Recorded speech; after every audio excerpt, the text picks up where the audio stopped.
Extended hanggang July 31 ang implementasyon ng Modified Enhanced Community Quarantine sa probinsya ng Bataan. Ang pagpapatupad ng stricter quarantine protocols ay bunsod ng lumubong bilang ng COVID-19 cases sa buong lalawigan. As of July 14, 12,185 na ang naitalang kumpirmadong kaso ng coronavirus sa Bataan. 1,283 sa bilang ay aktibong kaso, 480 na namatay at 10,484 naman ang recovered. Ayon kay Bataan Governor Abet Garcia, hangad nilang sa huling quarter ng taon ay makamit na ng Bataan ang herd immunity. Nasa 20 vaccination area sa lalawigan ng araw-araw nang nagro-roll out ng COVID vaccines.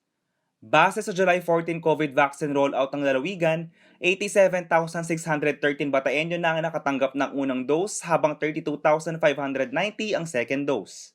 Bago matapos ang taong ito, ay maabot natin ang tinatawag na herd immunity na siyang tanging susi upang tuluyan na nating mapagtagumpayan ang labang ito.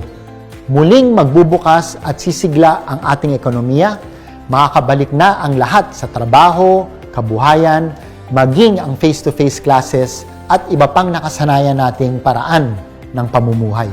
Patuloy rin ang monitoring sa mga papasok at palabas ng probinsya. Tanging essential travel tulad ng pagpasok sa trabaho at emergency purposes ang pinahihintulutang makapasok sa lalawigan. Mga alfresco dine-in din ang iminungkahi ng Provincial IATF para sa mga bukas na kainan. Bawal pa rin ang mass gatherings at hinimok ang karamihan na kung kakayanin na idaos ang kanilang aktibidad via online. Ayon sa report ng Provincial Tourism ng Bataan, sarado din ang higit 170 inland at beach resorts sa buong probinsya. Maliban sa provincial border checkpoints, nagtayo na rin ng mga checkpoint ang ilang barangay upang maiwasan ang pagpasok ng mga outsider o hindi residente sa naturang lugar. Samantala, itinuring bilang very high-risk area para sa COVID-19 ang bayan ng Mariveles. Ito'y base sa ginawang pag-aaral ng Okta Research kung saan lumitaw na kada araw ay tumataas ang COVID cases sa lugar, gayong hindi naman handa ang healthcare system dito.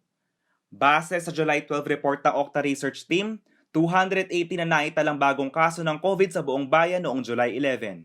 Ang bagong kaso ang dahilan upang umakyat sa 50 ang daily average ng Mariveles mula July 5 hanggang July 11.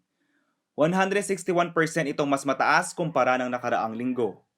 JM De Jesus, CLTV News.